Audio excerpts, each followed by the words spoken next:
Monroe's mother had always been much better at starting things than finishing them. When she died, she left behind over 300 canvases, not one of them finished, along with Monroe, who felt pretty unfinished himself. The orphanage allowed him to keep only one painting, and so he chose the Unfinished Swan that had always been his mother's favorite. But that night, he woke up to find the swan had disappeared. So he took his mother's silver paintbrush and followed the footprints into a little door he hadn't seen before.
Hey!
Whoa!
Whoa!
Was designed to be beautiful, and it was. It was not designed to be practical, and it wasn't. Whole families got lost for weeks at a time, mail took months to arrive, and many worried a labyrinth of this size was bound to attract dragons. Eventually, the complaints grew so loud even the king couldn't ignore them.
For the first time in weeks, Monroe felt good. He felt even better when the wind pushed him close enough to reach the swan. He was feeling so good, in fact, that he forgot all about his fear of heights. But when the swan wriggled free and Monroe fell over the side, he remembered almost immediately. That might have been the end of Monroe if this were a shorter story, but it isn't, which is why Monroe's troubles were just beginning. Monroe scrambled out of the water and found himself in a massive city with no sign of the swan or anyone else. Well, except someone's enormous pair of feet. These were attached to a giant who could have been a big help in catching the swan, but unfortunately, here was the laziest giant who had ever lived, and it was his day off. Having celebrated in his usual way, he was now sleeping it off and quite unable to hear Monroe yelling.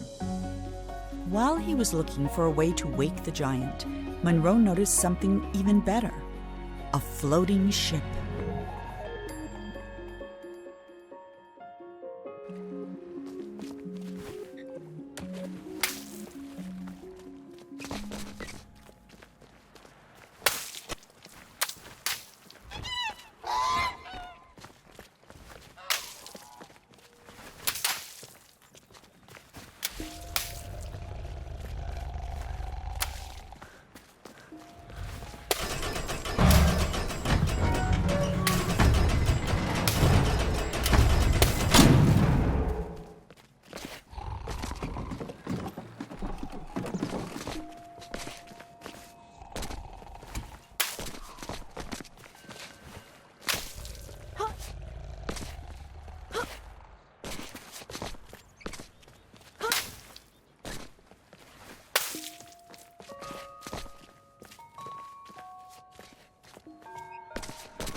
Before he discovered painting, the king was a potter.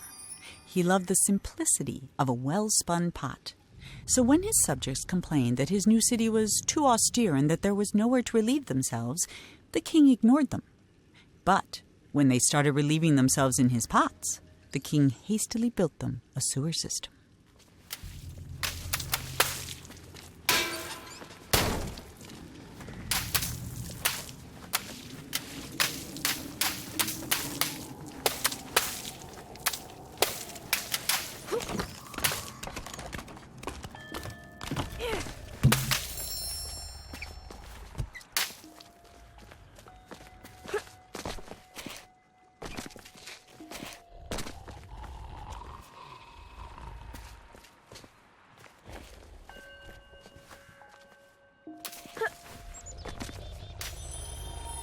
Sometimes the giant wondered about where all the people in the city had gone.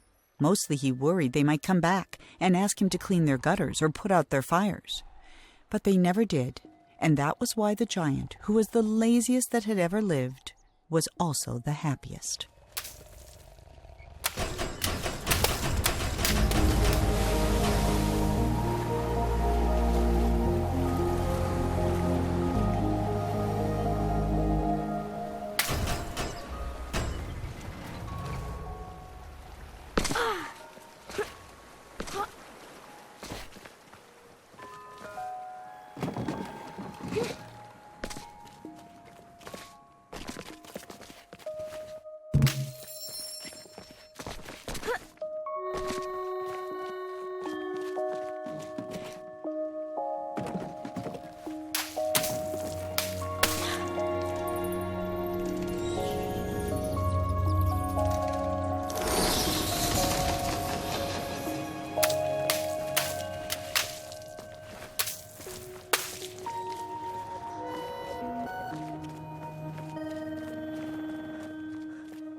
As the city filled up with people, the streets filled up with garbage.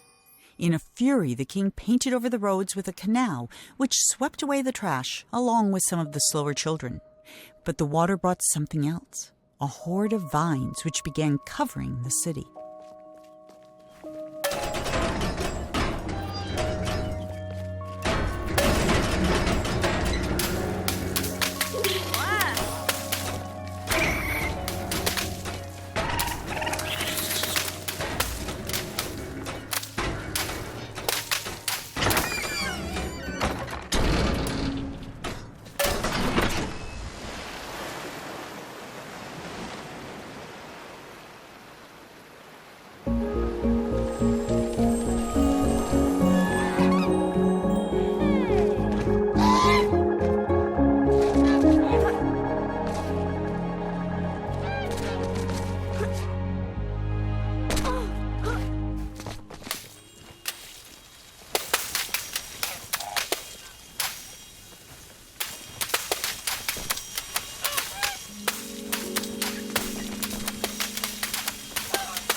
Unlike his nicely trimmed hedge maze, the vines refused to stay where the king wanted them.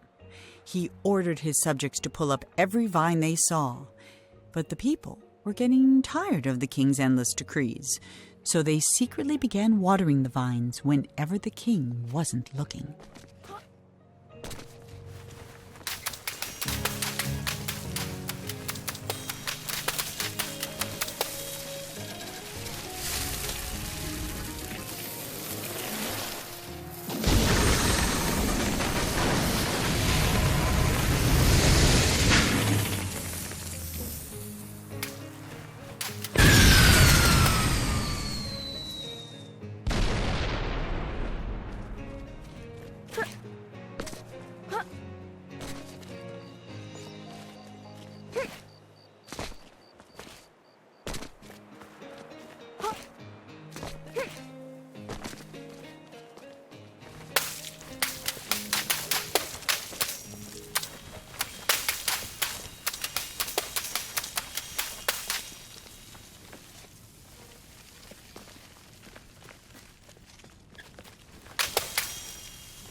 The king hated the sea, and all because of his very first castle.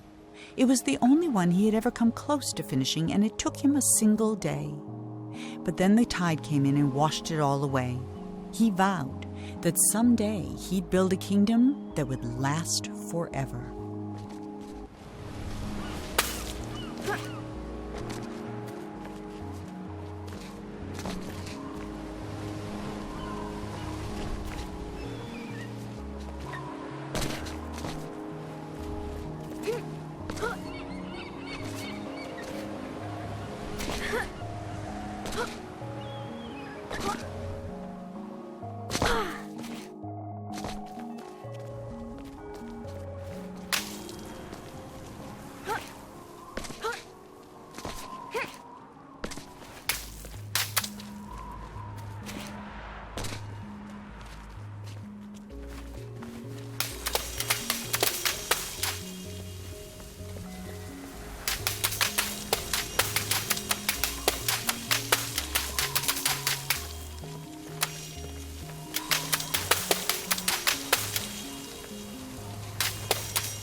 The vines were slowly burying the king and his city. No matter what he tried, the king couldn't stop them. So he decided to create something that could. He mixed in paint thinner, malice, and snot, and soon had the outlines of a pretty horrible creature. But it wasn't until the thing began to coil its tentacles and snap its jaws that the king understood what he had made. And for the first time in his life, the king was afraid.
Even half-finished, the creature had no trouble swallowing up all the king's soldiers, half his zoo, and 3 peppermint gazebos.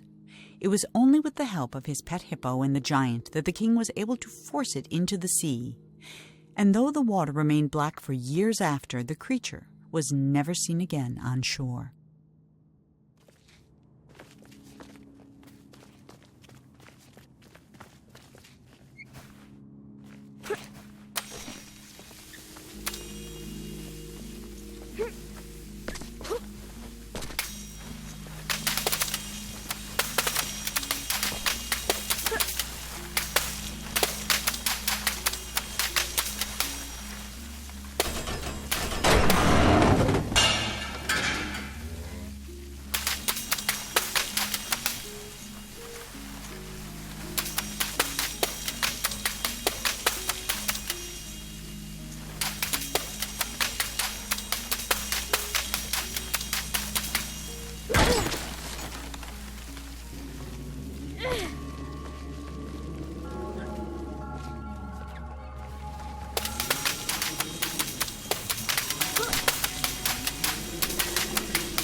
Within a short time, the king's subjects had all moved away, except the giant, who was quite loyal and also very lazy.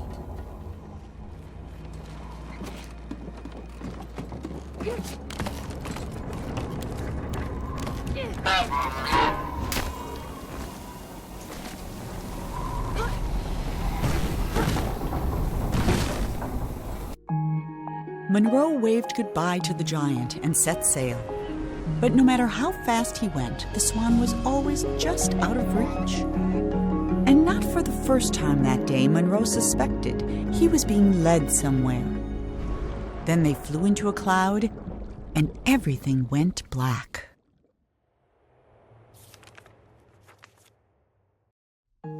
Monroe sailed on in darkness, following the swan's voice, but he never saw a thing.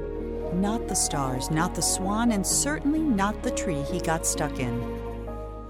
When the clouds lifted, the swan was gone, leaving Monroe alone in the middle of an immense forest. Since there was nothing else to be done, he jumped.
king was tired of creating perfect kingdoms only to attract less than perfect subjects.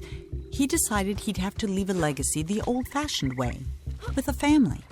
So he began to build one, starting with a house.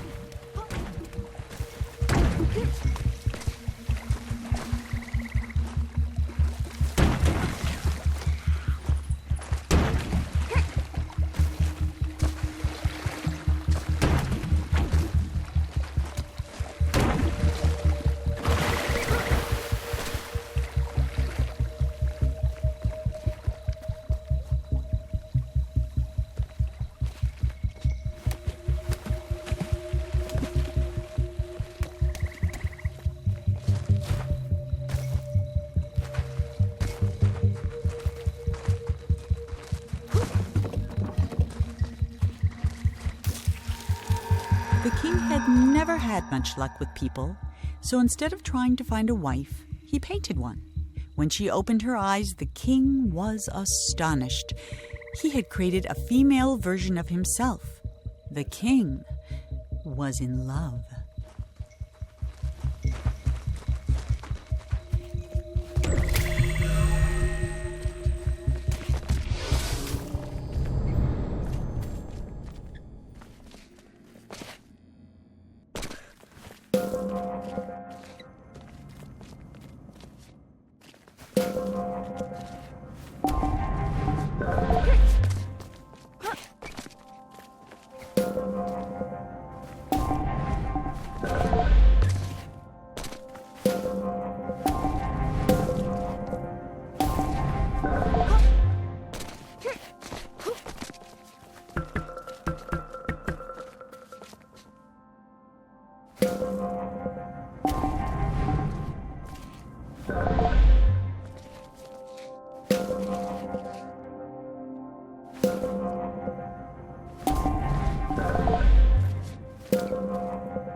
Bursting with joy, the king locked himself in his workshop painting gifts for his queen.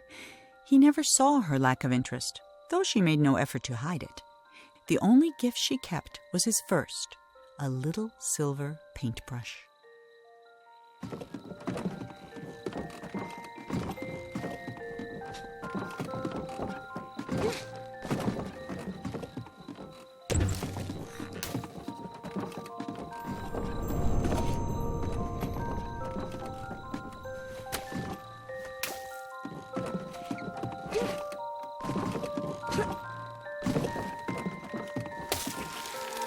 Every day the king painted a new room for the house, and every day he abandoned it as not good enough for his queen.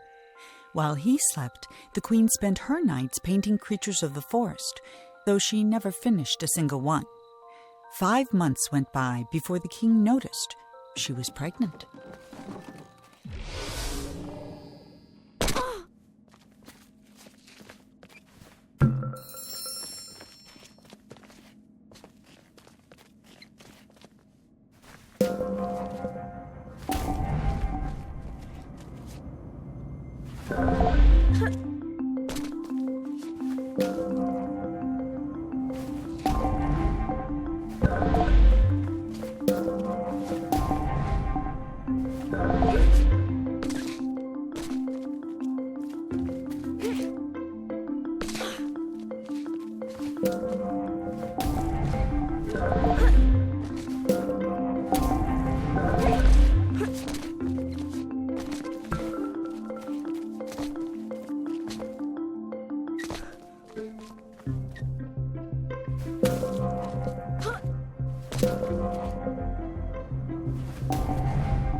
On the night before the queen was to give birth, she left.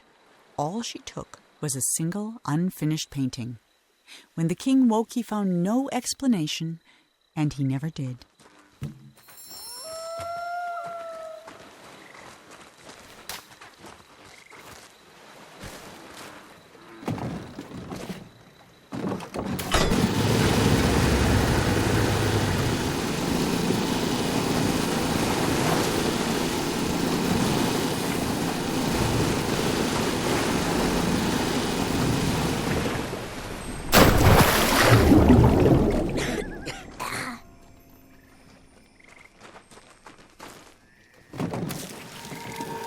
For 9 years, the king didn't paint a thing. Then he had a vision, a colossal monument of himself that would be his legacy for the ages. But he hadn't even finished painting the scale model, which was over 100 feet tall itself, when his powers began to fail.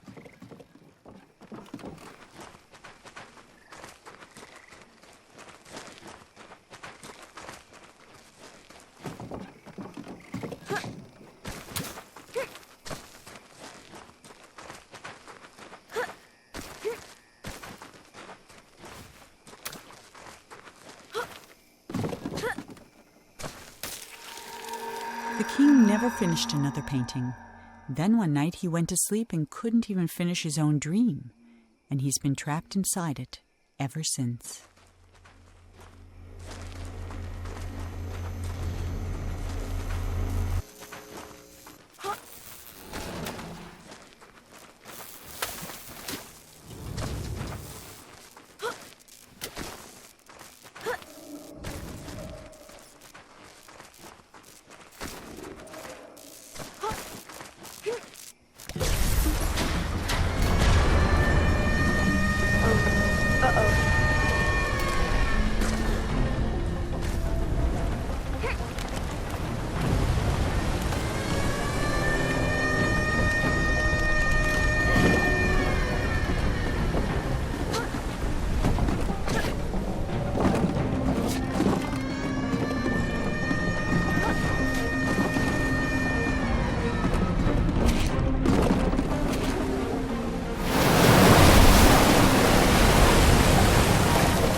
As Monroe stood there trying to think of something to say, the statue shuddered and the hatch slammed shut. And now there was no more need for talking. The king was awake.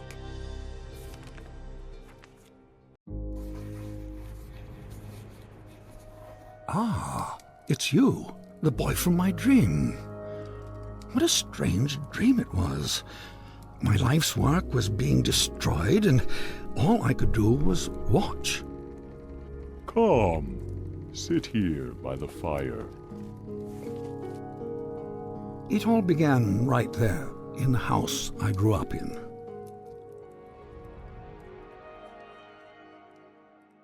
I heard a heavy knocking at the door, just like on the night I left. I opened the door, but there was nothing there, just white space.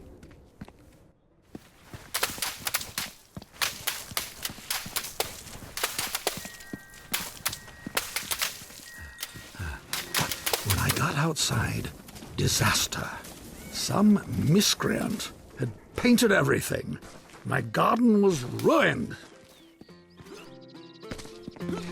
And then my statue spoke and said, "Help me! Some little hooligan is running around splattering everything in the garden. I think he's headed for the..." Something got in my mouth. Oh dear.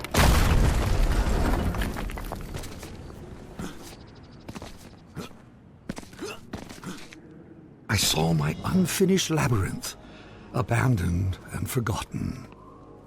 And then the credits appeared. Your dreams have credits? Oh yes, and subtitles.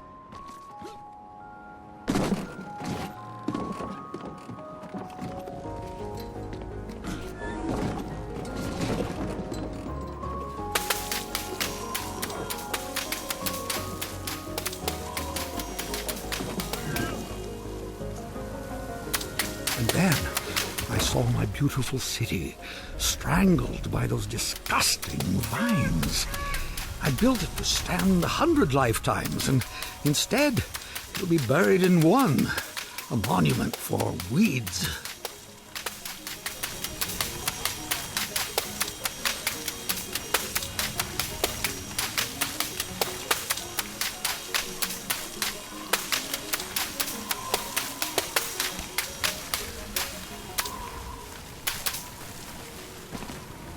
The dining hall was full of people, like the old days.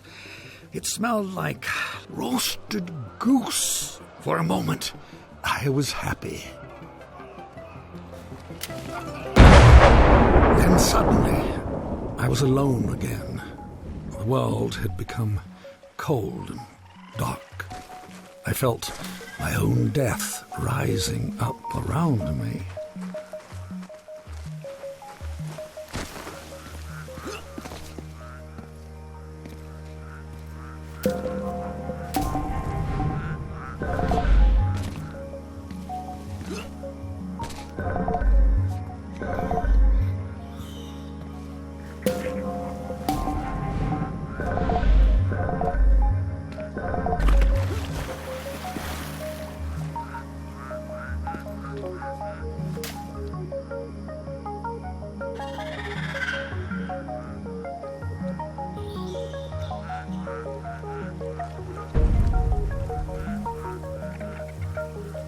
I floated past chunks of the house I built, or started building.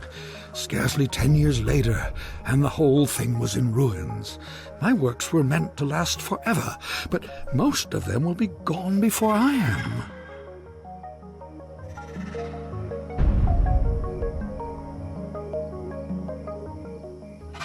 I was at a funeral. My own, as it turned out. No one was there. Except you.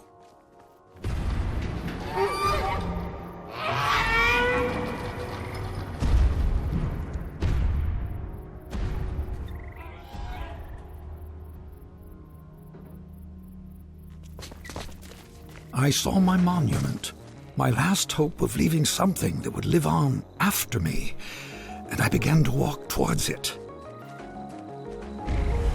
And with each step I took, I got larger. I just kept growing and growing, like a teenager. With a gentle push, my monument crumbled, sank.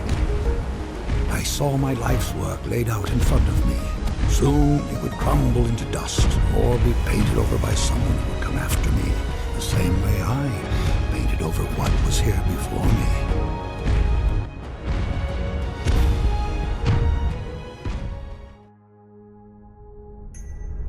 When the universe ended, I knew that everything I'd made was over.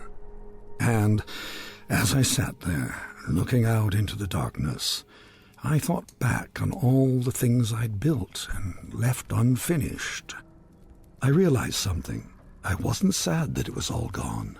I had fun making all that stuff. I would have done it anyway. And then, somehow I knew that when I woke up, all my work really would be destroyed.